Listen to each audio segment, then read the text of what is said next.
Somewhere inside Clarence House, there is a person whose name will never appear in any account of what happened this week, who made one decision that ended up reshaping the British monarchy's internal balance of power, and who has spent every day since watching the consequences of that decision unfold from the inside of the exact household it was aimed at protecting the institution from. They are described in every version of this story that has surfaced so far as a senior aide. That is the entire extent of the record. No name, no role beyond the word senior, no indication of how long they had served, what their actual job title was, or what specifically made them uneasy enough to do something that, if traced back to them, would end their career inside royal service permanently and likely follow them into whatever came after it. And he received papers describing how Camilla's household intended to preserve its influence after Charles stepped back. Those papers did not simply appear on her desk. Somebody carried them there, physically or otherwise, and that decision is the hinge the entire following week turned on. Without it, William signs a medical arrangement. With it, despised. Charles writes a sentence in his own hand that permanently walls off his wife's office from the machinery of the crown.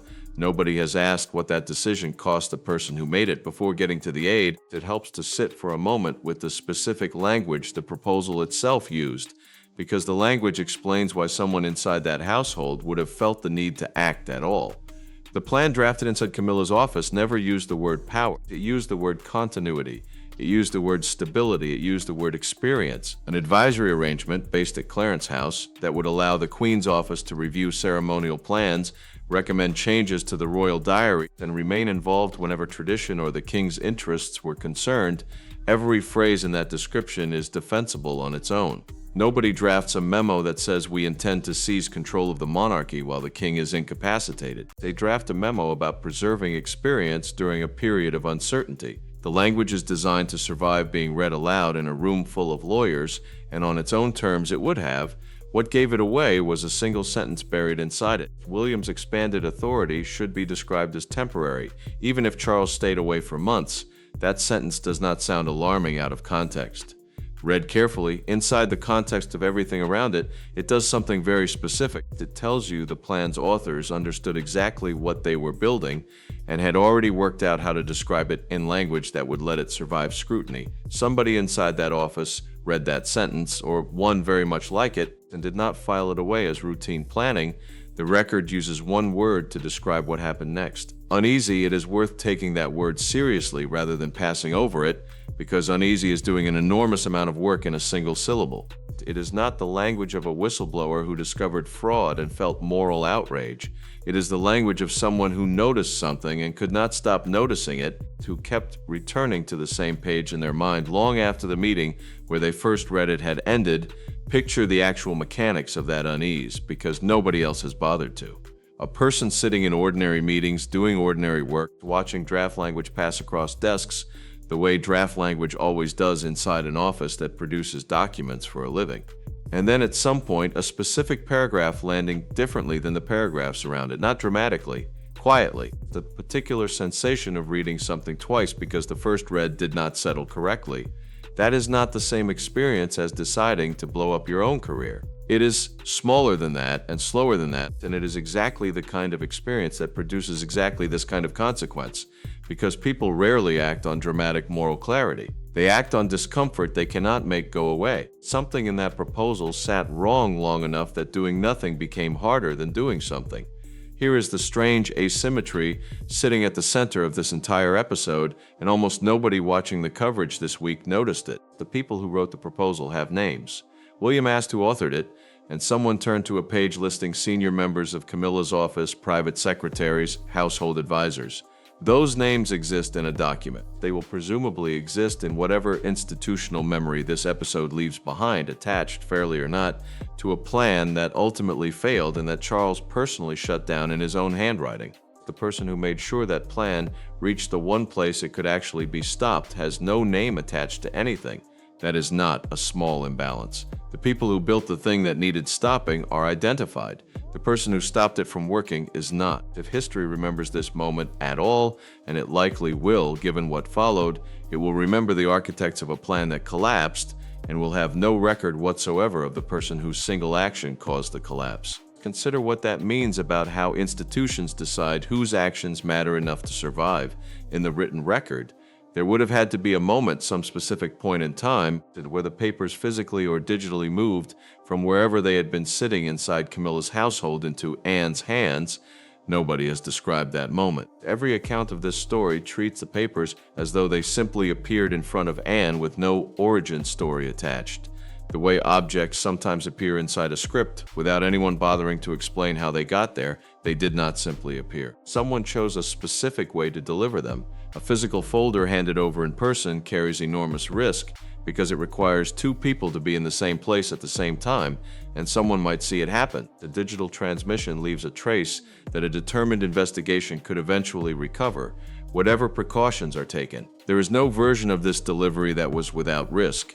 Every available method carried some form of exposure, and the person moving these documents would have understood that clearly before choosing any of them. They chose one anyway. This is worth sitting with longer than a single sentence allows, because the actual mechanics of institutional courage rarely look like the version depicted in films. It does not look like a dramatic late-night confrontation. It looks like someone making a series of small, careful, frightened decisions about logistics, weighing which risk is marginally smaller than which other risk, and then executing the choice anyway, alone, without anyone to consult, because consulting anyone else would only multiply the number of people who could later be asked whether they knew. The Royal Household Service operates as an unusually small and closed profession.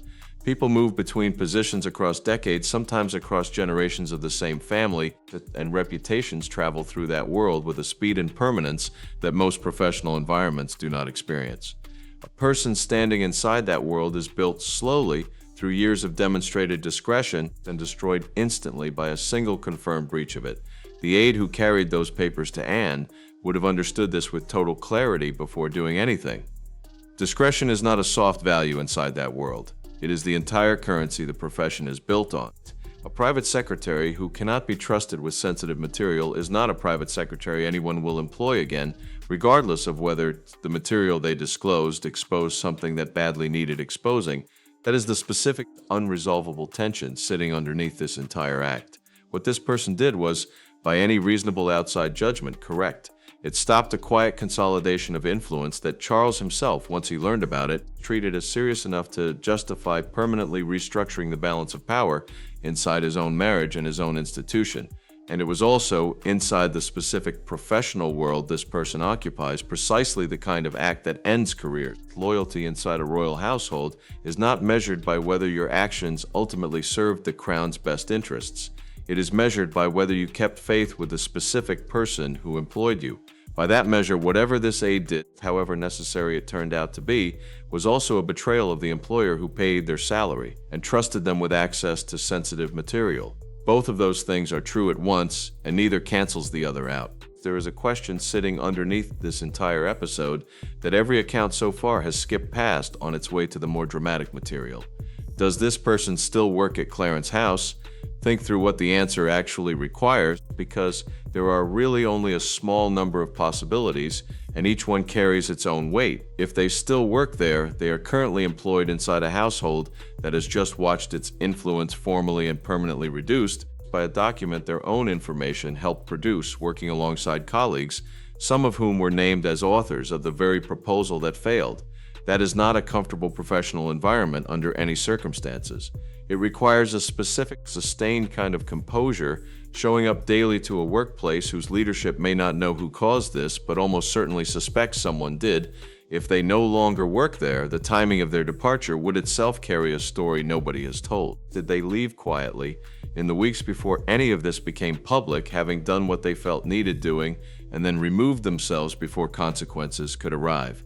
Did they leave afterward in the aftermath, once the reduced household had less need for the size of staff it once required? Did Camilla's office, without ever formally accusing anyone, simply begin the slow process of reorganizing itself in a way that happened to remove exactly the kind of access this person would have had? Nobody has answered any version of this question, and the honest position is that nobody currently can. The record simply does not extend that far. What exists is a single sentence describing a senior aide who became uneasy, and everything after that sentence is silence. There is a detail worth pulling out of the original account that most retellings will treat as incidental, and that is, in fact, one of the more significant decisions inside this entire story. Anne brought the papers to that meeting. She explained where they had come from, and she never named the person who brought them to her. Read the room carefully as it's described. Charles asked directly whether Camilla knew about the proposal. Anne answered honestly, saying the discussions had taken place through the household, but that the documents did not show how much Camilla had personally approved. That is a careful, precise answer, the kind given by someone who has thought through exactly what she is and is not willing to disclose. Nobody in that room, based on the available account, ever asked Anne who had given her the papers, and Anne never volunteered it. Whether that silence held because nobody thought to press her, or because everyone in that room understood implicitly that some things are simply not asked, the practical effect is the same. Anne absorbed the risk of holding information that could identify a source inside a family where information travels in ways nobody fully controls, and she carried that risk silently the entire time, without it ever becoming a subject of discussion in its own right. That is its own unwitnessed act of care, running in parallel to the one performed by the aide itself. One person risked their career to make sure the right information reached someone who could act on it. The second person then quietly assumed the burden of protecting that risk from ever being traced back to its source without ever being thanked for doing so, because doing so publicly would have defeated the entire purpose of the protection. Two acts of care, neither one visible in any account of what happened, both of them structurally necessary to everything that followed.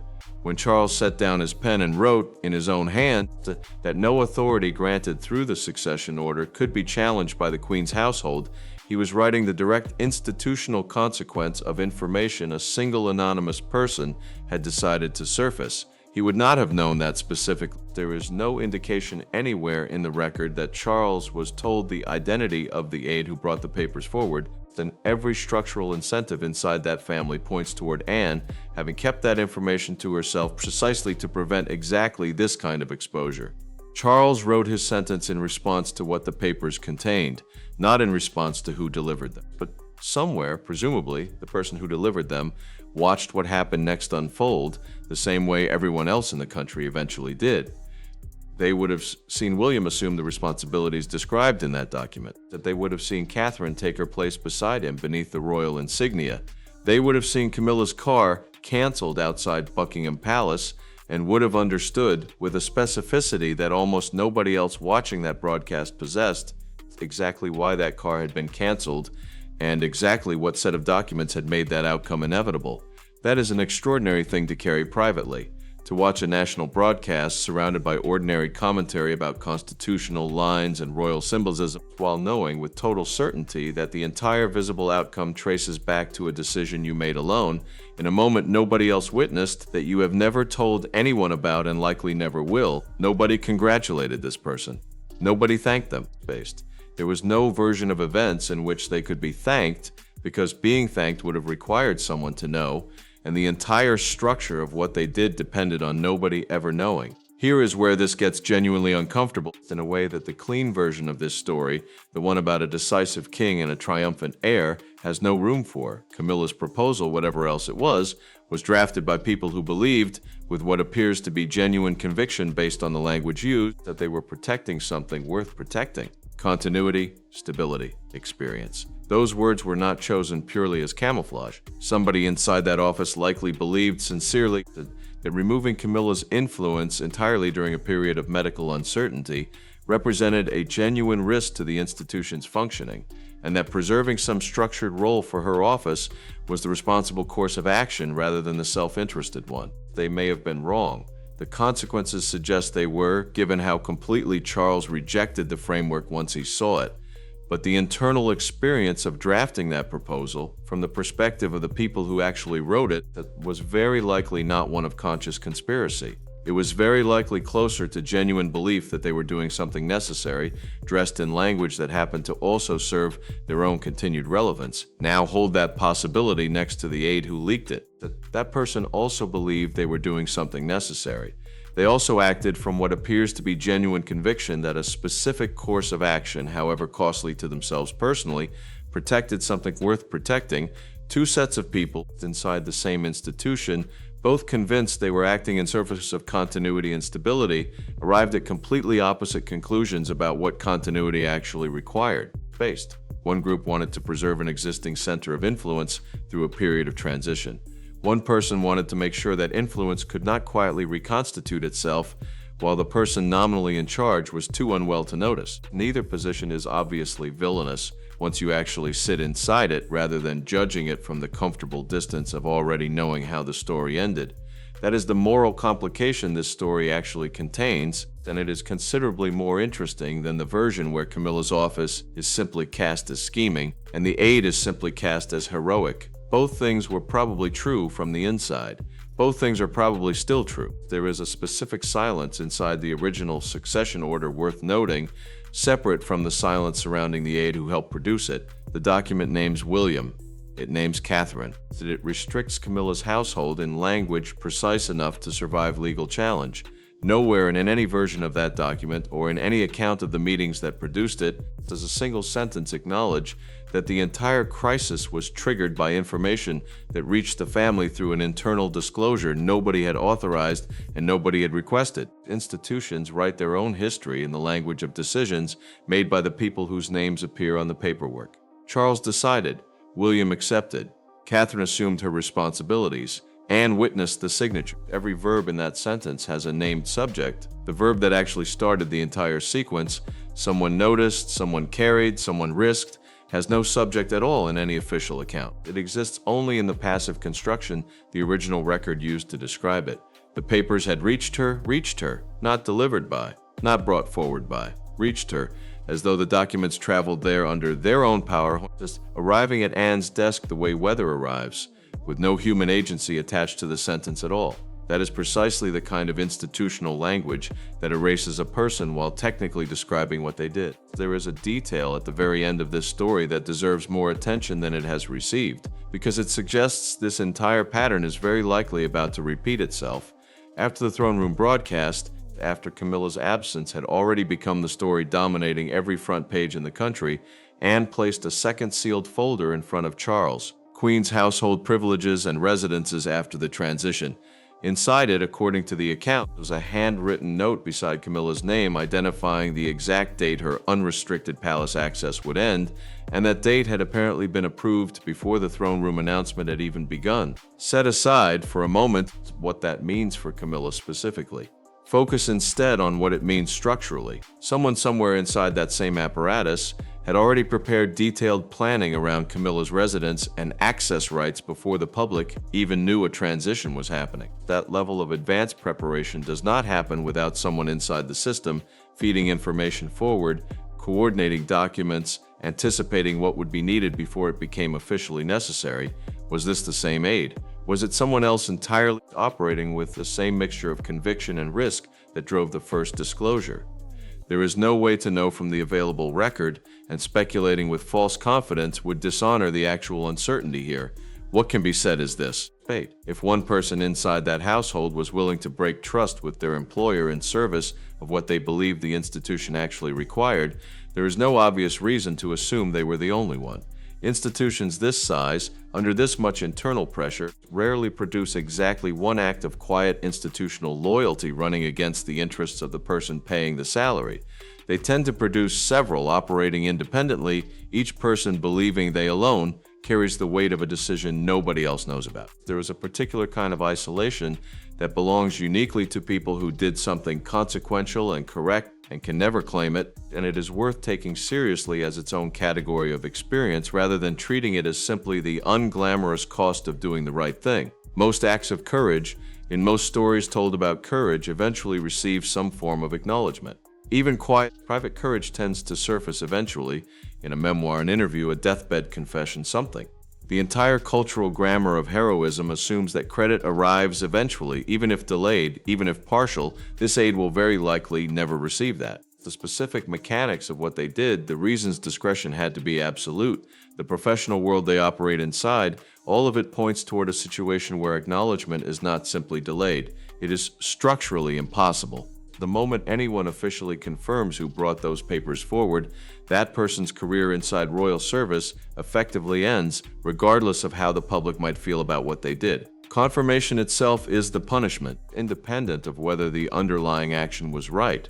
That means this person is very likely carrying permanently the knowledge that they changed the direction of the British monarchy's internal power structure, with absolutely no path toward that knowledge ever becoming shareable. Not with colleagues, not eventually in retirement, not in any private memoir written for family only.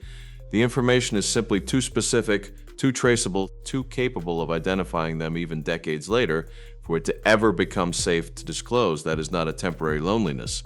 That is a permanent condition they will carry for the rest of their working life, and likely well beyond it. It is worth being honest about the limits of what can actually be established here, because so much of this account depends on reconstruction rather than confirmed fact, and pretending otherwise would betray exactly the kind of institutional overconfidence this entire story is about.